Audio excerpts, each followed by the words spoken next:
Bonjour, bienvenue en ce mardi 14 mai 2024. Nous sommes ici dans notre thème, la suite de notre thème de dimanche, la subtilité du crépuscule. Amen. Alors, lorsque je fais le live le mardi, bien souvent c'est pour éclairer certains points qui étaient pas très clairs. Amen. En révisant, en revoyant le live de dimanche, j'ai vu que il y avait une sorte de mélange dans mon langage lorsque je parlais du crépuscule du soir, crépuscule du matin. Amen. Donc il est important de venir préciser les choses. Voilà pourquoi je fais le live le mardi, c'est pour venir éclairer les zones d'ombre. Voilà. Alors, dimanche, je parlais de la subtilité des crépuscules. Alors, je disais qu'il y avait deux types de crépuscules. Crépuscule du soir et crépuscule du matin. Alors, le crépuscule du soir, on peut l'appeler les deux soirs. Et du matin, simplement crépuscule. Alors, je parlais sur les principes inaliénables qui régissent les hommes sur la terre. Hein? La naissance, la mort, la résurrection, pour les saints, la félicité. La naissance, la mort, la résurrection, et pour les impies, la damnation. Alors, je disais que Jésus, étant homme, il a accompli ces trois choses. Il est né, il est mort, il est ressuscité. On ne peut pas parler de la félicité parce que Jésus-Christ étant Dieu, il était lui-même la félicité, donc lui-même la lumière. Lui-même la vie éternelle. Alors, on s'était penché sur ces trois principes inaliénables de Jésus. On s'était penché sur sa mort, sa naissance, sa mort et sa résurrection. Alléluia. Je ne vais pas revenir sur tous les points, sinon il serait mieux de revenir carrément sur les messages de dimanche dernier. Ce serait une perte de temps. Alors que ces messages se trouvent sur mon Facebook. Amen. Alors aujourd'hui ce serait une suite, mais une suite corrective, une suite qui apporte des précisions. Voilà.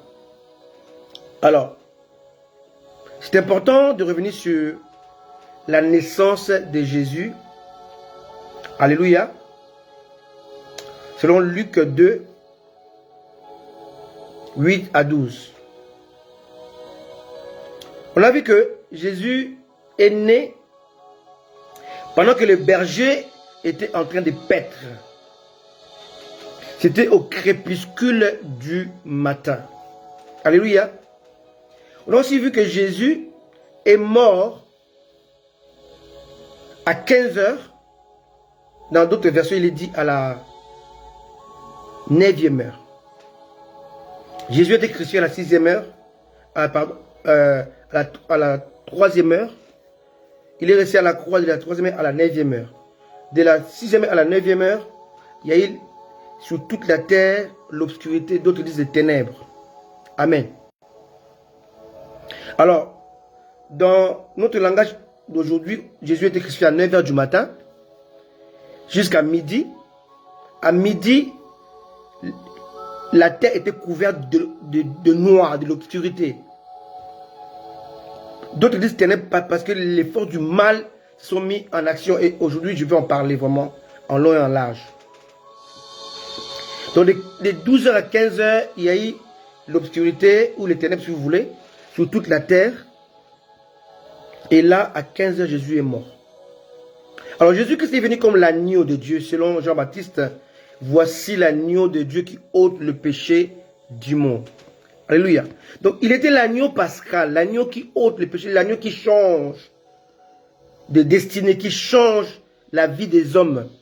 Alors, si on voit dans les livres de la Genèse, l'agneau a été demandé à Dieu, aux enfants d'Israël, à la veille de leur délivrance. On devait prendre l'agneau le 10e jour du mois, qui était considéré comme le premier mois de l'année. Et on devait le choisir un agneau de 1 an ou un chevreau de 1 an. On le prend le 10e jour jusqu'au 14e jour. Au 14e jour, on devait l'égorger ou l'immoler. Et on prend son sang, on met sur les linteaux de porte et sur les poteaux de porte pour préserver la vie de ce qui était dans cette pièce. Et Jésus étant l'agneau de Dieu, il devait aussi verser son sang entre 2 soirs. Dieu avait dit à Moïse, on devait l'égorger entre 2 soirs. Et Jésus devait accomplir cette prophétie de la Pâque. Parce que Jésus est notre Pâque. Alléluia. L'apôtre Paul dit que Christ, notre Pâque, a été immolé, a versé son sang. Il est mort. Donc Christ étant l'agneau de Dieu, devait obéir à cette règle de l'agneau pascal. Donc, avant de mourir, il fallait qu'il puisse mourir entre 2 soirs. Voilà pourquoi, entre midi et 15 heures, pendant 3 heures, il y a eu le ténèbre ou l'obscurité sur toute la terre. Et cela a été considéré comme le 2 soirs.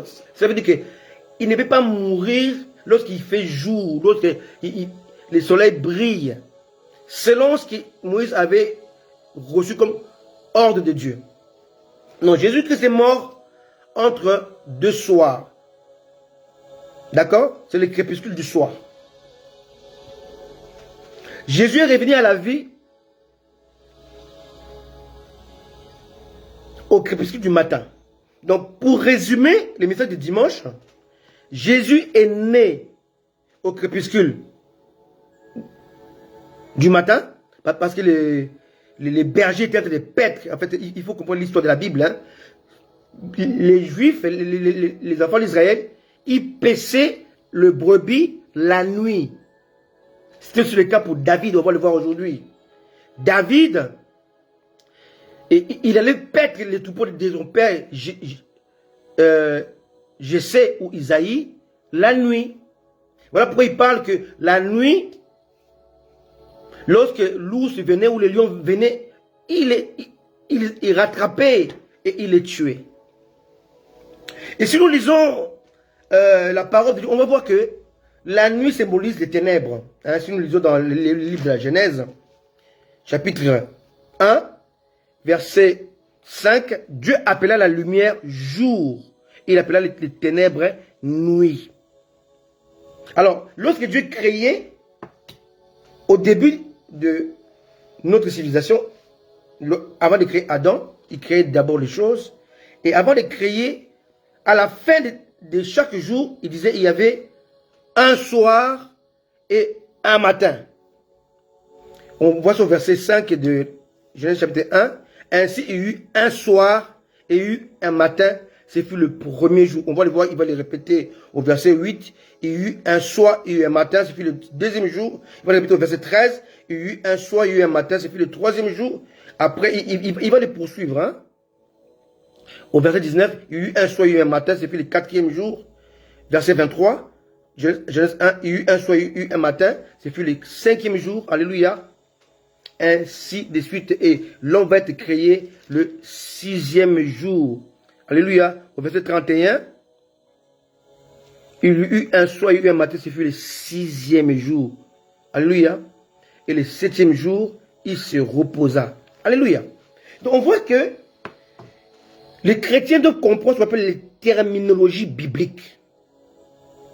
La manière de faire de Dieu, c'est très important. Alléluia. Parce que Dieu est dans sa parole. Donc on voit dans Luc 2, 8 à 12, Jésus est né entre 2 soirs. Alléluia. Jésus est mort, Matthieu 27, 45 à 53, par rapport à Exode 12, 6. Alléluia. Entre 2 soirs. Donc, il est né au crépuscule du matin, il est mort au crépuscule du soir. Il est revenu à la vie au crépuscule du matin, parce que si nous lisons Jean chapitre 20, les versets 1, on voit que Marie de Magdala, elle est partie à la tombe lorsqu'il faisait encore sombre. Encore sombre. Alléluia. Ça, je vais bien lire cela pour que nous puissions comprendre de quoi on parle. Hein. Jean 20.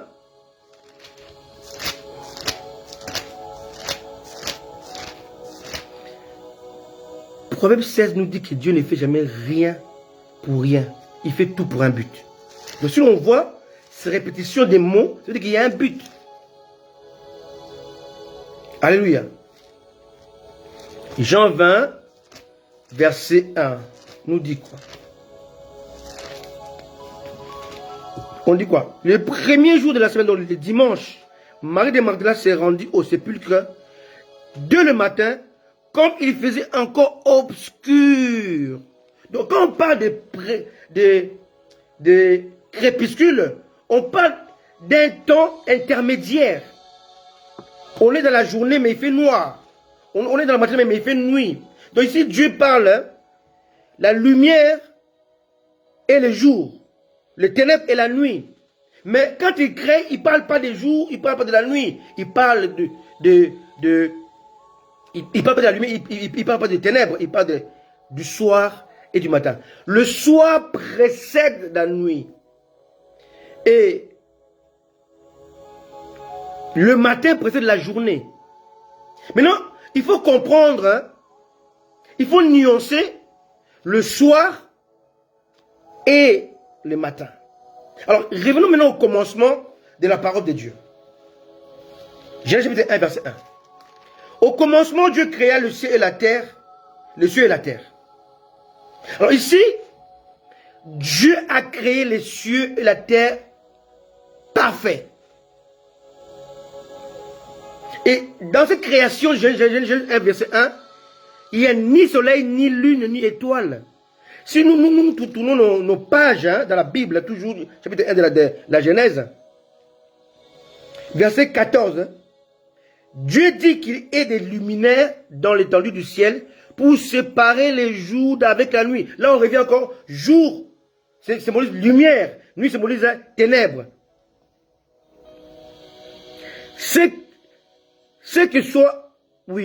Que ce soit des signes pour marquer les époques, le jour et les années. Donc, en fait, la présence du soleil, de la lune et des étoiles, c'était pour marquer les époques. Alors, en faisant cela, cela prouve à suffisance que la création, à partir du verset 2 de la Genèse chapitre 1, n'a pas été faite pour être éternelle. Ici, Adam n'a pas encore péché. Alléluia. Mais remarquez bien que lorsque Dieu dit à Adam, le jour où tu en mangeras, tu mourras. Pourquoi Dieu parle de la mort? Il parle de la mort parce qu'il y avait déjà des êtres qui étaient morts avant lui. La révolte de Lucifer, de assez brillant, qu'on appelle Satan, sa révolte selon Ésaïe 14 et Ézéchiel 28, avait causé sa mort. Quand la mort spirituelle, c'est la séparation d'avec Dieu. Alors quand Dieu l'a chassé, il s'est séparé de Dieu, il a pris avec lui un tiers des anges. Ils ont été chassés du ciel. Dans le langage biblique, spirituel, ils étaient morts. Donc, Lucifer et les un tiers d'anges qui étaient partis avec lui étaient morts. Donc, avant que Dieu commence à donner l'ordre d'autorisation au chapitre 1, verset 2, ce n'est pas l'ordre de création, bien aimé. Il faut comprendre. Dieu créa le ciel et la terre au chapitre 1, verset 1. Au chapitre 1, verset 2, Dieu dit que la lumière soit. Alors que au chapitre 1, verset 5, il dit Dieu appela la lumière jour. Ça veut dire que au chapitre 1, verset 2, la lumière qui était créée au chapitre 1, verset 1 était éteinte à cause de la rébellion. Alléluia. Parce que Dieu ne peut pas créer la lumière. Si Dieu crée la lumière, c'est que Dieu peut créer Dieu. Or, Dieu est incréé. La lumière, c'est Christ. Il a dit, je suis la lumière du monde. Dieu n'a pas créé Christ. Christ a été engendré, pas créé. Adam a été créé, mais Christ a été engendré. Il est sorti du Père. Il faut nuancer cela. Alléluia. Très important. Chapitre 1, verset 5. on voit que la lumière a existé. Et quand Dieu a donné l'ordre de réparation, Dieu dit que la lumière soit, c'est comme si la lumière était éteinte. Maintenant, Dieu rallume cela. Alors, maintenant, qu'est-ce que tout ça a à voir avec les trois principes inaliénables que Jésus-Christ a subi en tant qu'homme? La naissance, la mort et la résurrection. Bien aimé, le christianisme n'est pas régi par la mort de Jésus. C'est faux. Le christianisme n'est pas une religion. C'est faux. Religion exige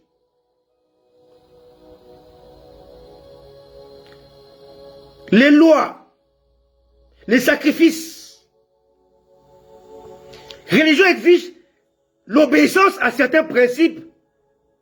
Mais le christianisme est une relation, n'est pas une religion. Alléluia. Le christianisme, la religion exige les dogmes, le respect des dogmes. Alléluia. Amen. C'est très important. Alors, on va voir les trois principes inaliénables dont Jésus-Christ aussi a subi la naissance, la mort et la résurrection. Et je vous ai dit que il est né au crépuscule du matin. Il est mort au crépuscule du soir. Il est revenu à la vie au crépuscule du matin. Alors, entre le crépuscule du soir, donc les deux soirs, après cela, c'est la nuit. Entre le crépuscule du matin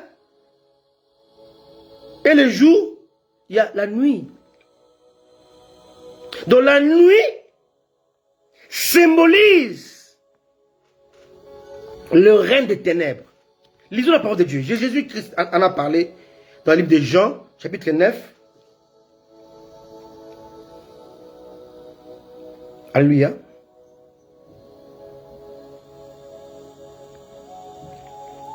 Il dit ceci, il dit travailler pendant qu'il est encore jour. Jean 9, verset 4. Il faut que je fasse, tandis qu'il est jour, les œuvres de celui qui m'a envoyé. La nuit vient où personne ne peut travailler. Donc Jésus-Christ montre son ministère. Il est venu pour éliminer la nuit. Alléluia. Il est mort au crépuscule du soir avant la nuit. Il est né au crépuscule du matin avant le lever du jour. Parce que la nuit est quelque chose qui a intervenu après la chute, après la rébellion. Cela n'était pas prévu dans le plan de Dieu, initial de Dieu. Aussi, nous allons dans le livre de l'Apocalypse. Alléluia. Nous étions dans la Genèse, maintenant on va dans l'Apocalypse pour voir qu'on prêche toute la Bible. Chapitre 21. Puis j'ai vu un nouveau ciel et une nouvelle terre, car le premier ciel et la première terre avaient disparu et la mer n'était plus. Ici, quand Jean parle du premier ciel et de la première terre, il parle de quel ciel? Le ciel de Genèse, chapitre 1, verset 1, ou le ciel de Genèse 1, verset 2. Ici, Jean fait allusion aux Genèse, à la Genèse chapitre 1, verset 2. Parce que Genèse chapitre 1, verset 1, ces cieux-là et ces terres-là ont été souillés. Ici, au chapitre 1 de la Genèse, au verset 2, on parle des ténèbres, de la présence des ténèbres, ou de tohu bohu, du chaos. Et l'Esprit de Dieu va se mouvoir avant que Dieu ne parle. Rappelez-vous, il faut comprendre la méthode de Dieu. Ézéchiel a vu les ossements desséchés. Qu'est-ce que Dieu lui a dit? Parle à l'Esprit, prophétise et parle à l'Esprit. Avant que Dieu n'agisse, il déploie le Saint-Esprit. Avant que Dieu dit, le dit de Dieu c'est Christ. C'est la création. Tout a été créé par lui et pour lui. Les créateurs, c'est lui. Et le créateur ne peut pas commencer à agir si le Saint-Esprit ne se positionne pas. Très clair. On peut voir ça dans toute la parole de Dieu. Alléluia. Très important. Amen. Et on va voir que dans le livre de l'Apocalypse, chapitre 21, que Jésus est venu pour éliminer la nuit. Il a bien précisé dans le livre de l'évangile de Jean, chapitre 9, verset 4. La nuit vient. Pourquoi la nuit? Parce que la nuit symbolise les ténèbres, l'axe du mal, le temps dédié au diable. Alléluia. Et Jésus est venu pour annuler cela. Voilà pourquoi il est né. Il naquit au crépuscule du matin. Pour dire que je viens changer ce qui a été fait après la rébellion. Après la rébellion de Lucifer, Dieu a restauré les choses. Il n'a pas créé d'autres choses, il a restauré les choses. Et pour restaurer les choses, comme il devait avoir mélange, il a créé les soleils et la lune, les étoiles pour marquer les années, les époques. Et quand on marque les années, les époques, on commence à compter. Et quand on compte, on n'est plus dans l'éternité. Alors que Genèse chapitre 1, verset 1, Dieu avait créé l'éternité, avait mis en place l'éternité. Il a créé les cieux et la terre éternelle. Et tant qu'il n'y a pas les soleils, il n'y a pas de lune, on n'est plus dans le temps qui coule. Mais quand on parle du soleil et de la lune, on parle de temps précis.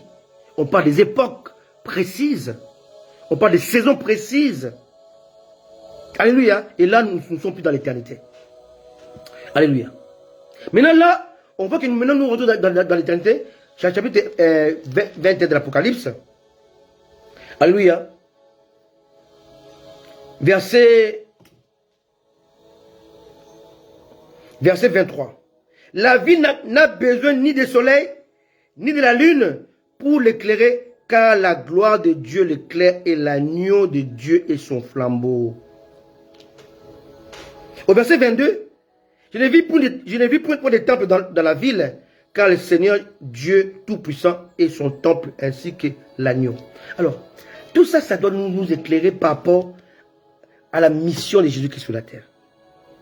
Il est venu pour mettre fin à la nuit. Parce que le chapitre 1, verset 5, la Bible est claire. La nuit symbolise les ténèbres. Les ténèbres symbolisent la présence du mal. J'ai toujours dit qu'il faut faire la différence entre les ténèbres et l'obscurité. En science, l'obscurité n'existe pas. Vous savez, un jour, un étudiant a posé la question, un professeur a posé la question aux étudiants, et parmi ces étudiants, il y avait un homme, Einstein, il était encore étudiant. Alors,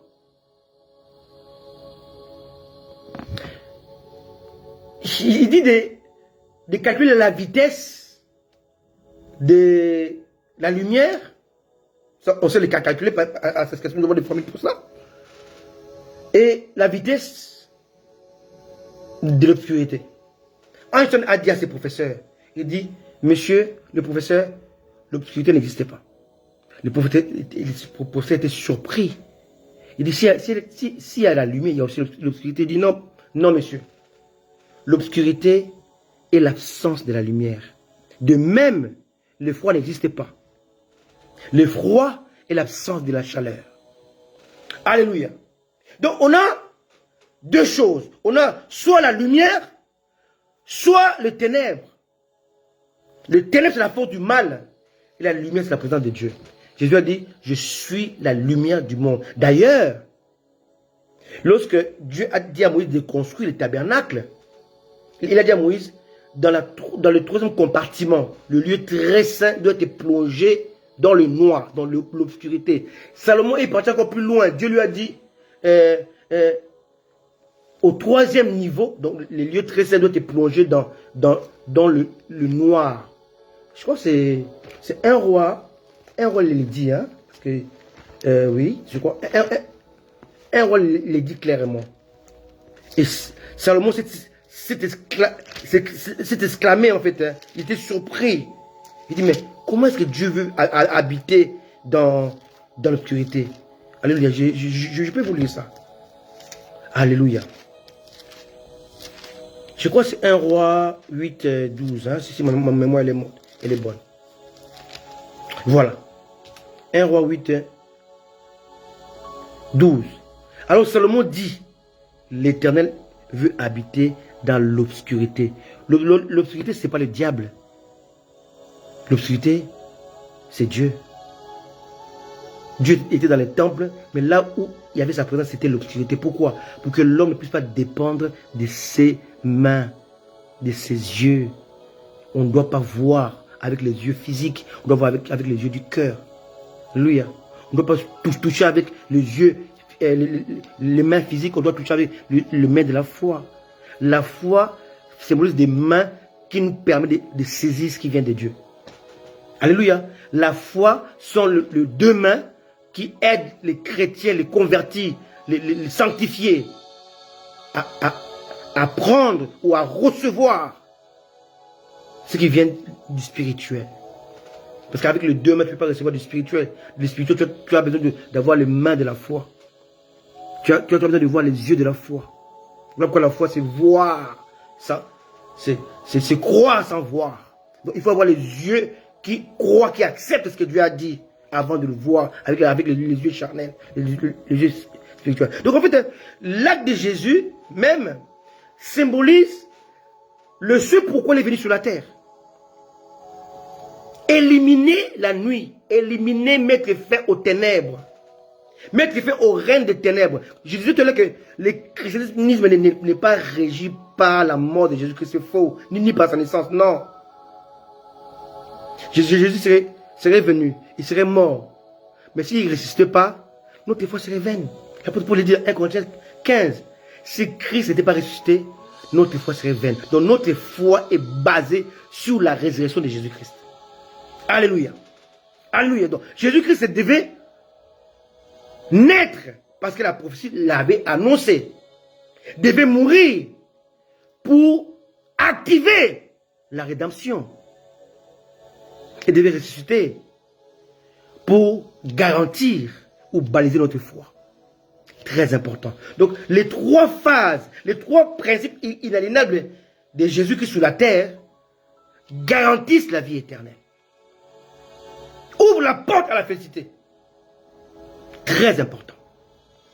Alors, je vais vous montrer dans toute la parole de Dieu comment est-ce que la nuit est considérée dans la pensée de Dieu.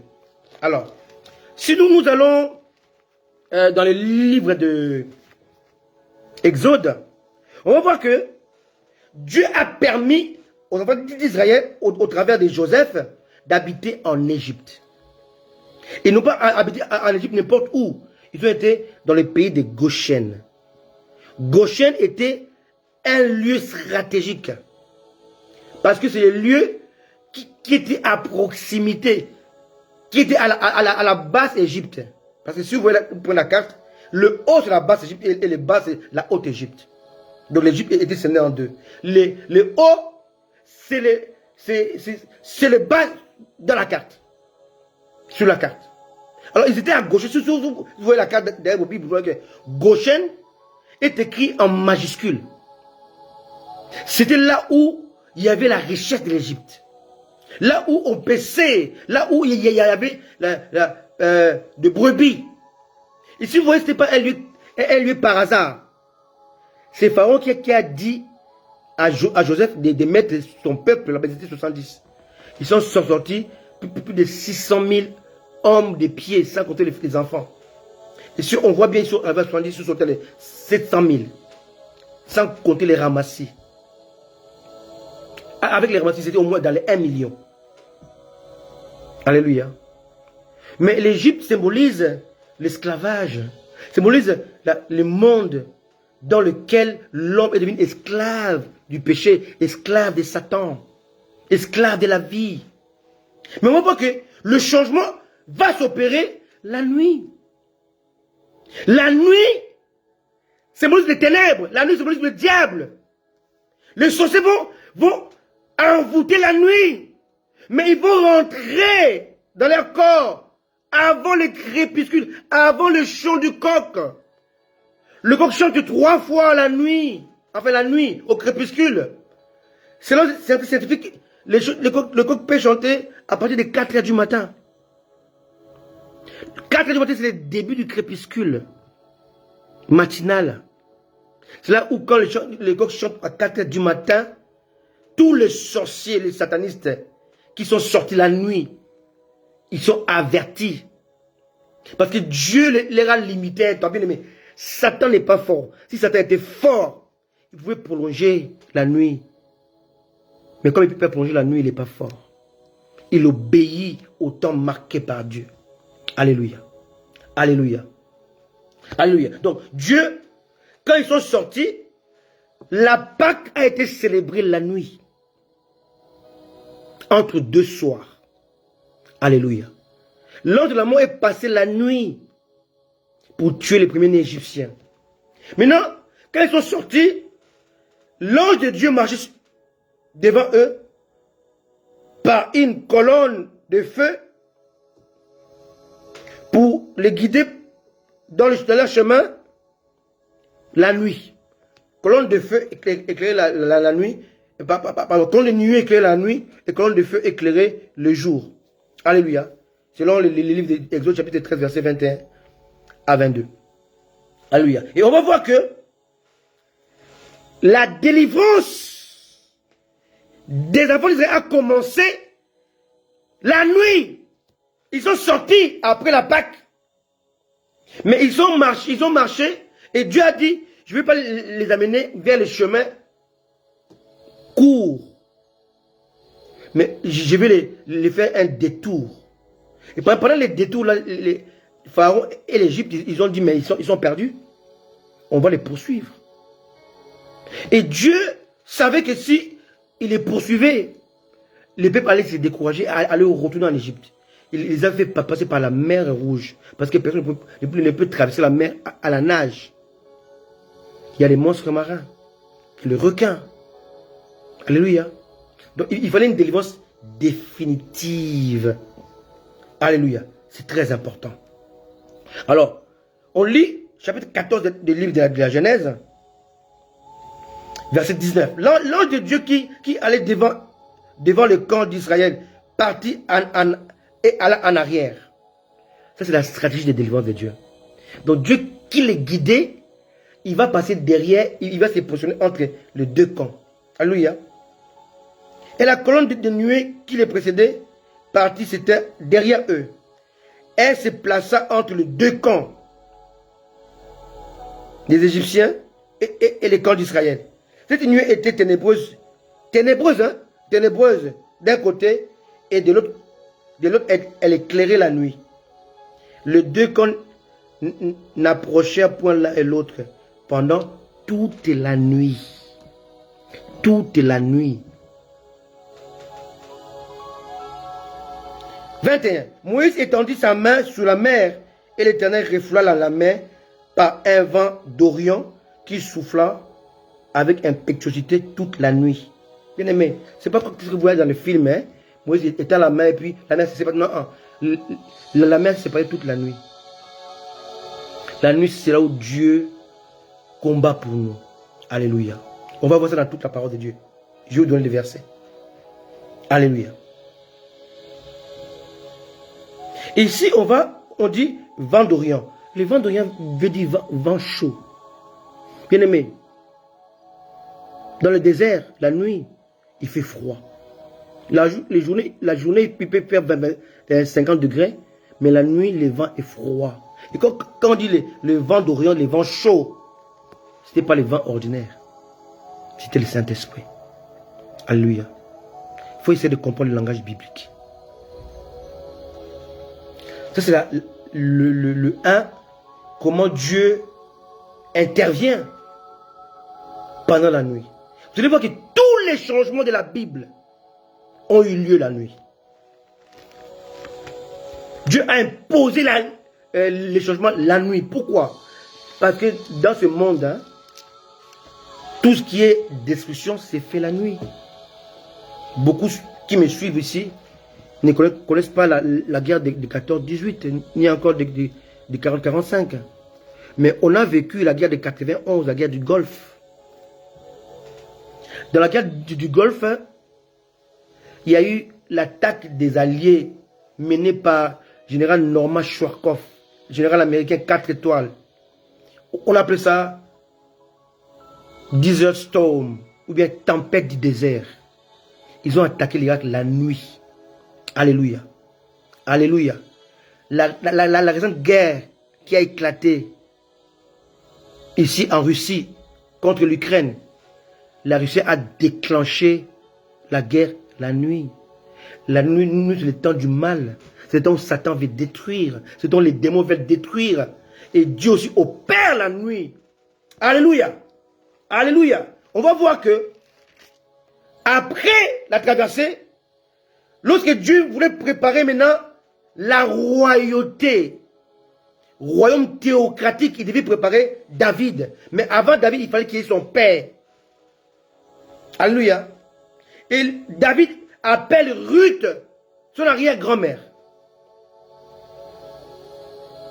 On va voir ce qui s'est passé pour que Ruth, qui était étrangère, puisse être adoptée dans l'alliance des dieux. Alléluia. Alléluia. On pourra les voir. Amen. Mais avant ça,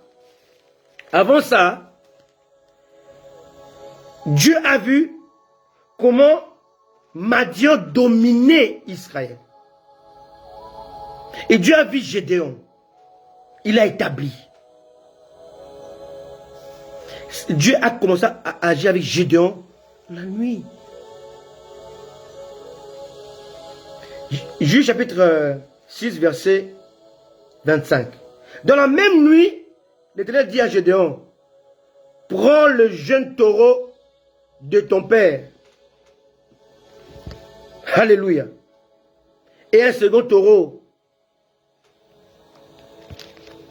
Un second taureau de 7 ans. Renverse l'autel de Baal qui est à ton père et abat le pieu sacré qui est dessus. 26. Tu bâtiras ensuite et tu disposeras sur le haut de ce rocher un autel à l'Éternel bien-aimé. Dieu a renversé l'autel idolâtre du père de Gédéon pour le remplacer par l'autel de Dieu la nuit. Donc Dieu, avant d'apporter la délivrance, il va détruire d'abord les systèmes sataniques la nuit. Parce que Satan œuvre la nuit. Alléluia. Ça c'est dans le juge. On va encore aller maintenant dans Ruth. Ruth, une Moabite, va suivre Naomi qui vient de Jérusalem. De la ville de pain et de louange. De Bethléem. Ville de pain et de louange. Alléluia. Et Ruth, qui n'est pas israélite, a suivi Naomi et veut adopter les dieux de Naomi. Là, Dieu venant veut honorer la foi de Ruth. Et Dieu veut honorer la clairvoyance de Naomi. Regardez-moi ce qui va se passer. On est dans Ruth, chapitre 3, verset 8. Au milieu de la nuit, cet homme eut une frayeur. Il se pencha et voici, une femme était couchée à ses pieds. Il dit, qui es-tu? Elle répondit, je suis Ruth, ta servante. Étends ton aile sur ta servante, car tu as droit du rachat. Alléluia. C'est par Ruth qui a eu rachat. C'est par Ruth qui a eu le père de David. Alléluia. Alléluia. Alléluia. On va passer. On va dans Samuel. Samuel était petit. Mais Dieu vient la nuit lui parler. On peut le comprendre. Samuel chapitre 3 verset 3. La lampe de Dieu n'était pas encore éteinte. Samuel était couché dans le temple de Dieu où était l'arche de Dieu. C'était là la nuit. 4. Alors l'Éternel appela Samuel, il répondit, me voici. Il courut vers Élie et dit, me voici. Quand tu m'as appelé, Élie répondit, je ne t'ai point appelé, retourne te coucher. Retourne te coucher la nuit.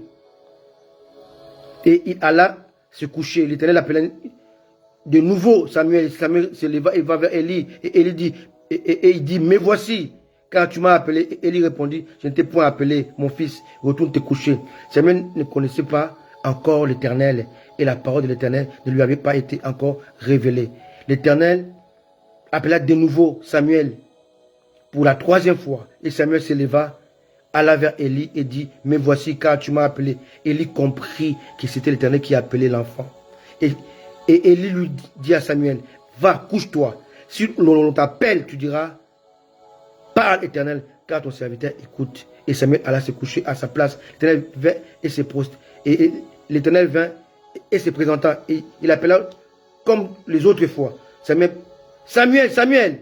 Et Samuel répondit, parle, car ton serviteur écoute. Bien aimé, ici, j'aimerais relever le système qu'aujourd'hui, beaucoup de chrétiens, que je crois, docteur Patou Kila, il a parlé de certains Métusséla, en fait, de certains de Dieu qui n'ont ni père, ni mère, ni généalogie.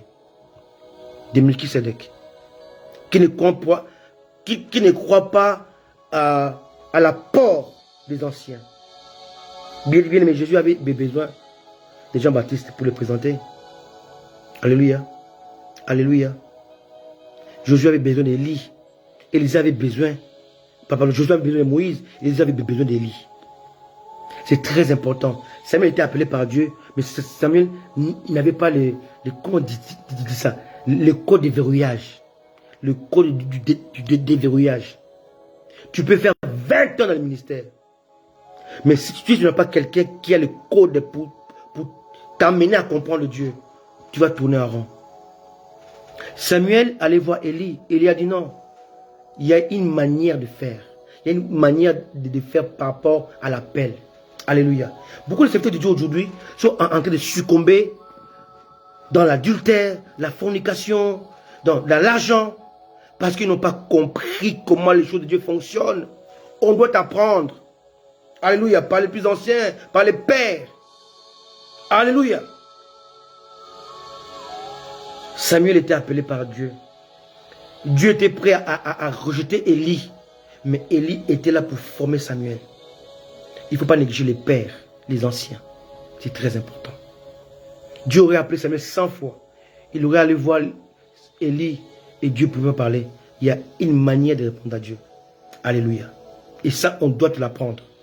Amen. Très important. Alléluia.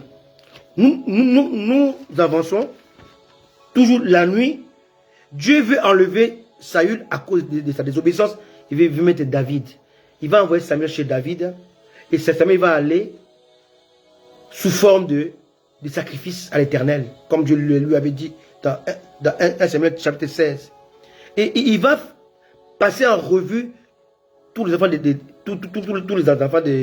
d'Isaïe, depuis Eliab jusqu'à Shammah.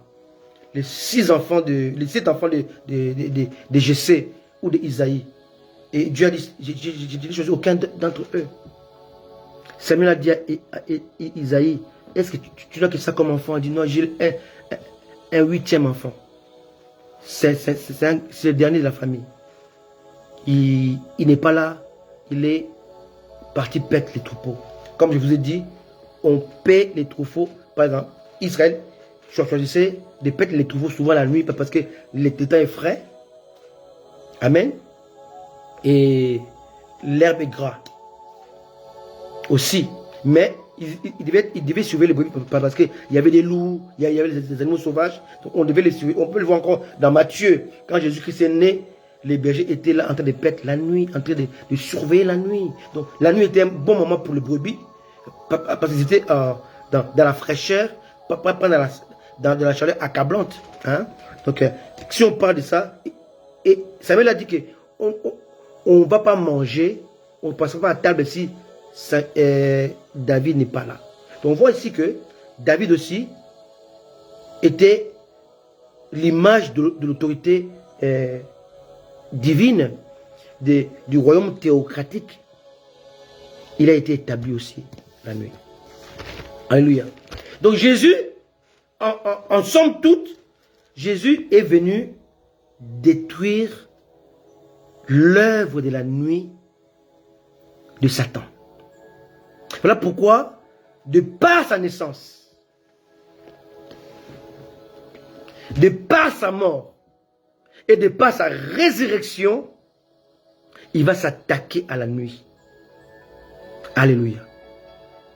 Il va s'attaquer à la nuit. Comme je dis au début, Dieu a appelé la nuit ténèbres et Dieu a appelé le jour lumière. Le temps vient. Le temps est venu. La nuit, c'est la fatigue. Jean 9, verset 4. Jésus a dit, je vais travailler pendant qu'il est jour. La nuit vient où personne ne peut travailler. Jésus revient. Mais le monde est plongé dans la nuit. Jésus a fait sa première prière pour faire le choix des disciples la nuit. Toute la nuit. Jésus était à Gethsémani la nuit. La chair est faible la nuit, mais l'esprit demeure disposé. La chair est faible. Il ne parlait pas de lui, il parlait de ses disciples. Votre chair est faible, mais votre esprit doit être disposé. Soyez disposés, priez avec moi. Alléluia, alléluia, alléluia, alléluia.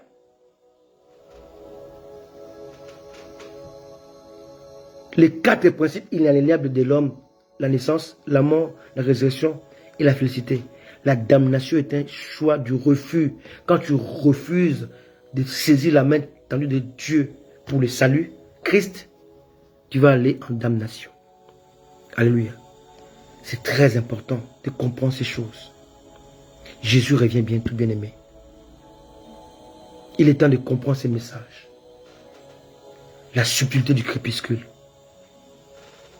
Alléluia. Alléluia. Alléluia. Jésus est venu détruire les œuvres du diable. Les œuvres du diable, c'est la nuit. Amen. Il est venu s'attaquer à la nuit.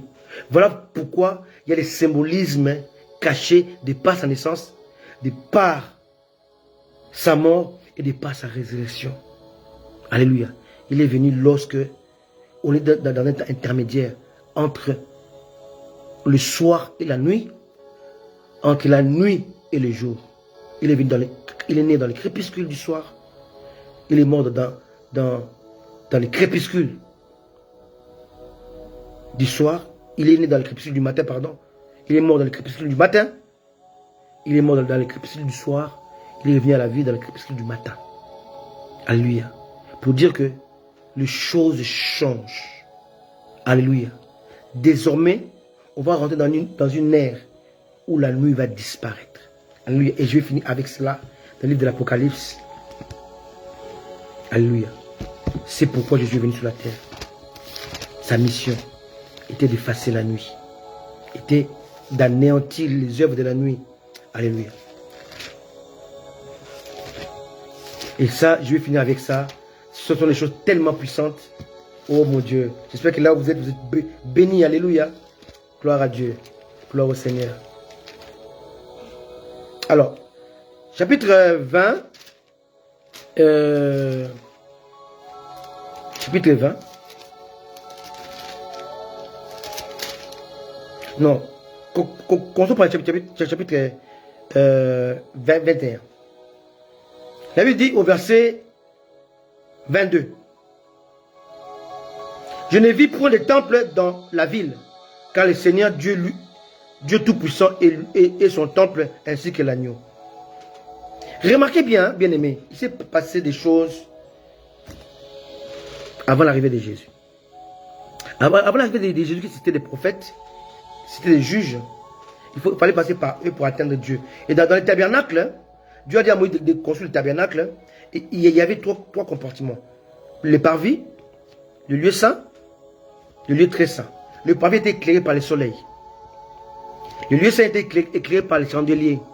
Et le lieu très saint était un lieu obscur, n'était pas éclairé. Alléluia. Et Dieu habitait dans ces lieux saints. Alléluia. Donc Dieu était dans un endroit physique, terrestre. Il fallait passer par d'autres lieux pour l'atteindre. Il fallait mourir dans les parvis. Il fallait traverser les 5 colonnes qui sont les 5 ministères. En tout, donc 5 colonnes, 5 ministères qui donnaient aux parvis et aux lieux saints. Il fallait passer par les chandeliers, l'image du Saint-Esprit, la table de pain de proposition. Alléluia, l'image de la parole de Dieu. Manger Christ. Celui qui ne me mange pas mourra. Et après cela, toujours dans le lieu saint, tu as l'autel du parfum. Tu ne peux pas accéder au troisième compartiment, le lieu très saint, sans donner à Dieu l'adoration. Alléluia. Et après cela, il y a 4 colonnes, non plus 5. 4 aspects de Jésus. Lion de Juda, Matthieu. Les sacrifices, bœufs. Fils de l'homme, Luc. Et aigle, Dieu. Alléluia.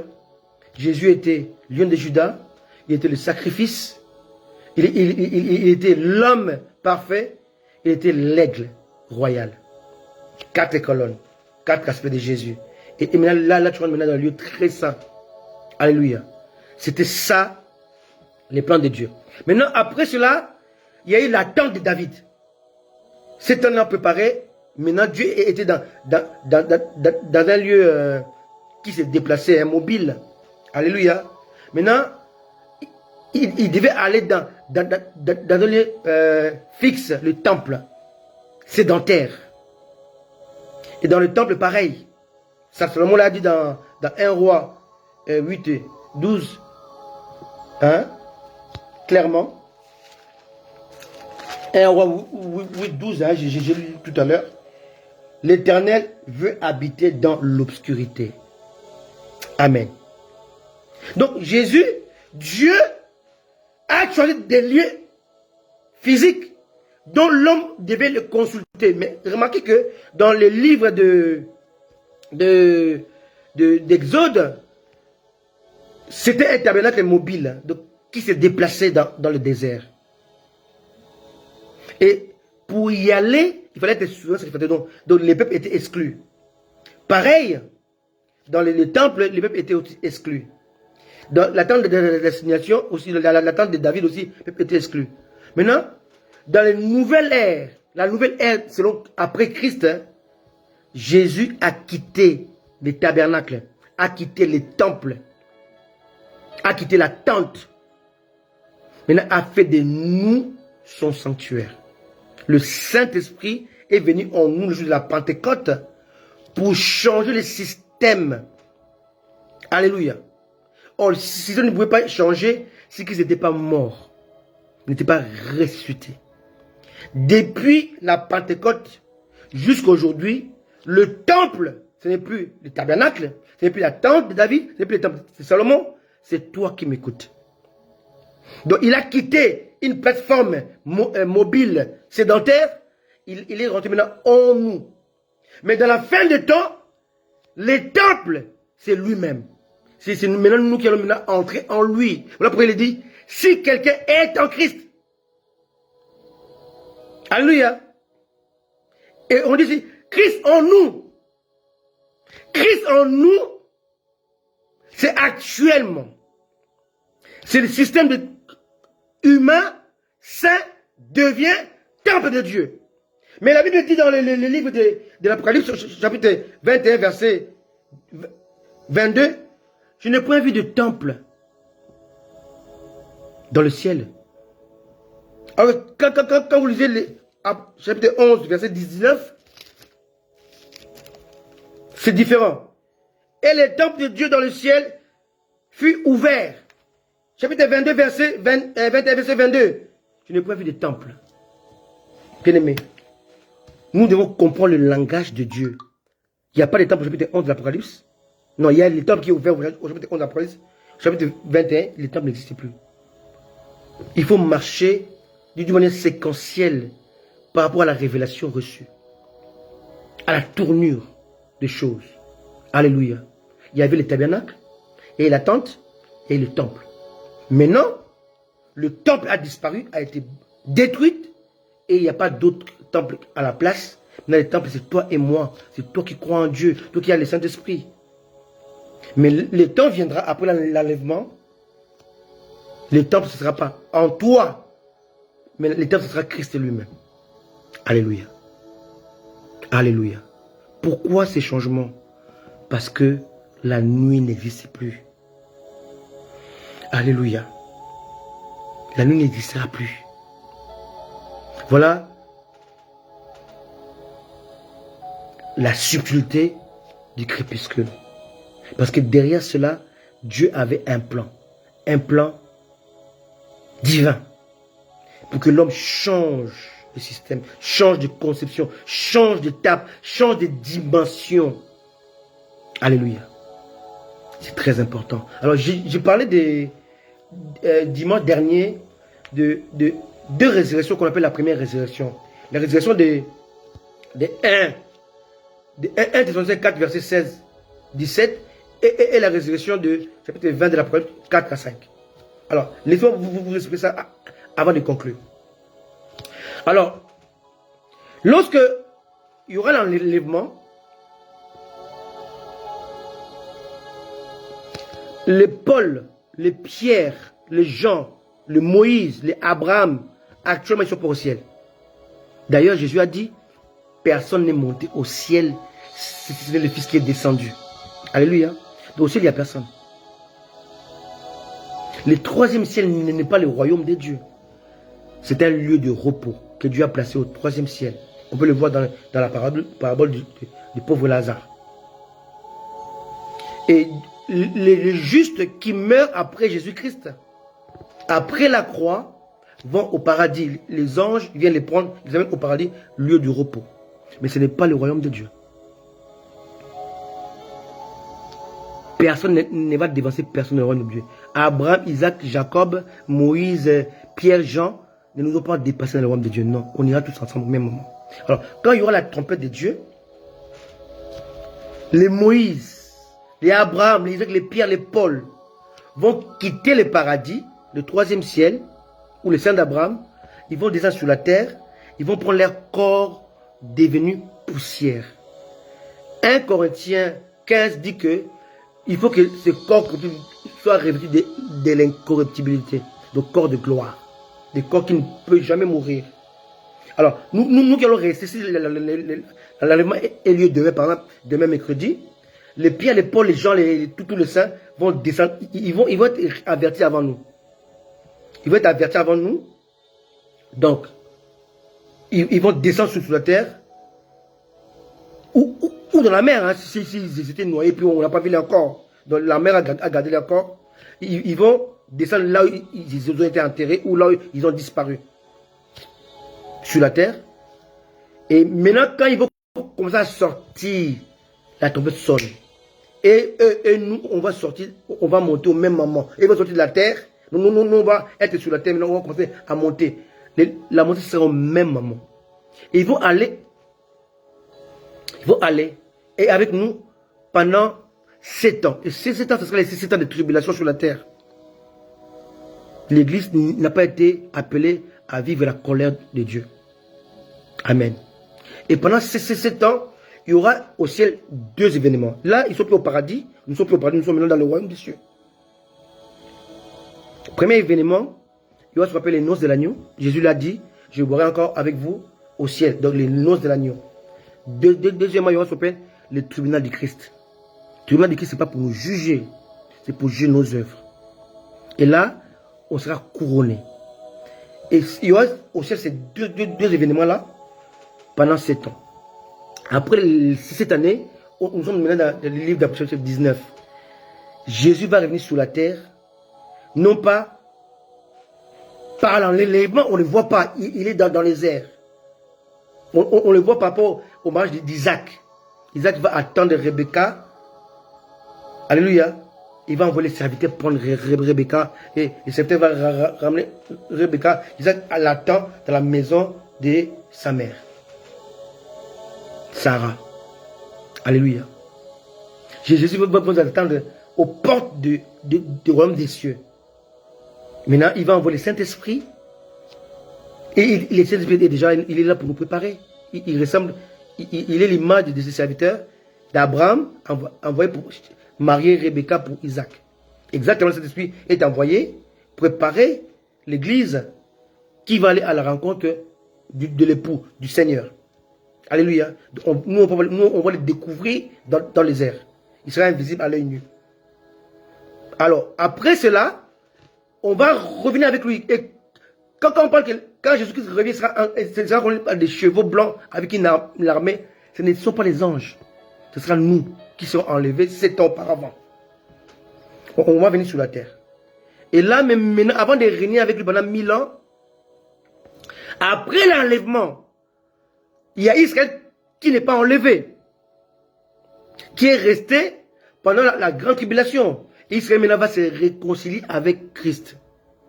Il va le juger, ils vont revenir à lui, Israël, et c'est ce qu'ils vont faire face à la bête, et ils seront tués, ils vont ressusciter, et nous, les ressuscités les enlevés, et les ressuscités d'avant l'enlèvement, et eux, qui ont subi la grande tribulation, on va maintenant tous régner avec Christ pendant 1000 ans. Après les 1000 ans, Satan sera relâché pendant, il sera emprisonné pendant 1000 ans. Et pendant 1000 ans, il y aura la paix sur toute la terre. Parce que Christ va régner sur la terre pendant 1000 ans. Et après les 1000 ans, on va relâcher le diable. Et quand Jésus va arriver, il y aura une guerre qu'on appelle Armageddon. Satan sera vaincu avec les armées de la terre. Ils vont combattre Israël, ils seront vaincus. Et maintenant, on va rentrer dans les 1000 ans. Après les 1000 ans, Satan sera relâché. Il y aura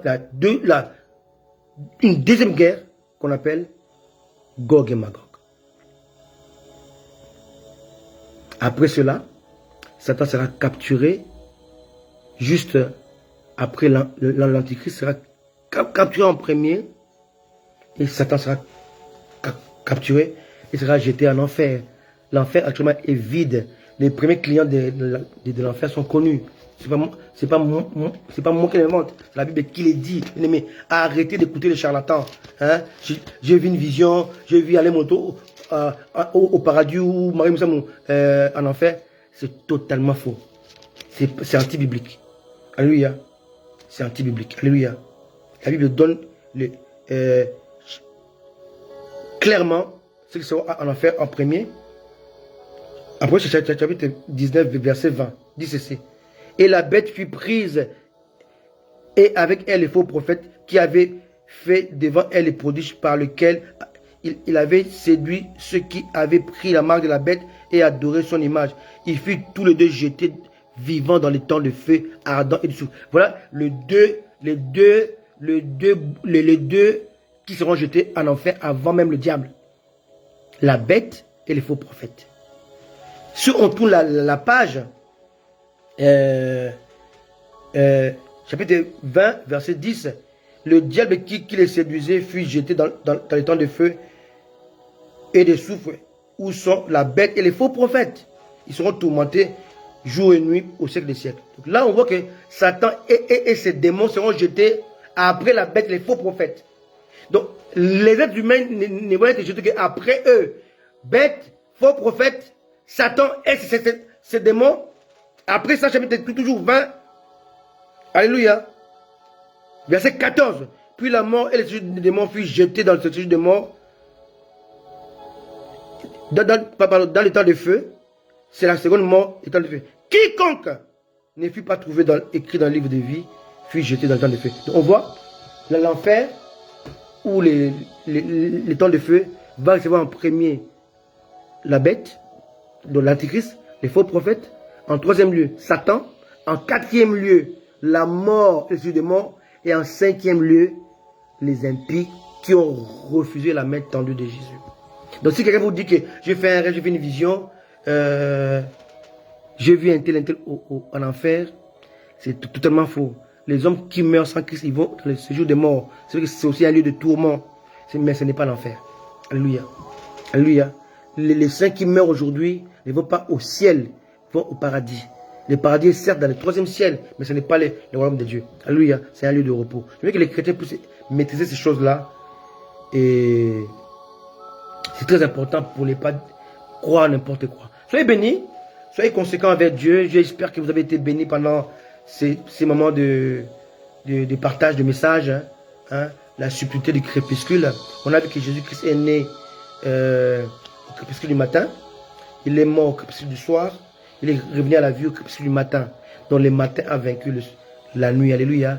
Et Jésus-Christ a vaincu la nuit pour sa gloire. Soyez bénis. À très bientôt. Ciao. Bye bye. Allez.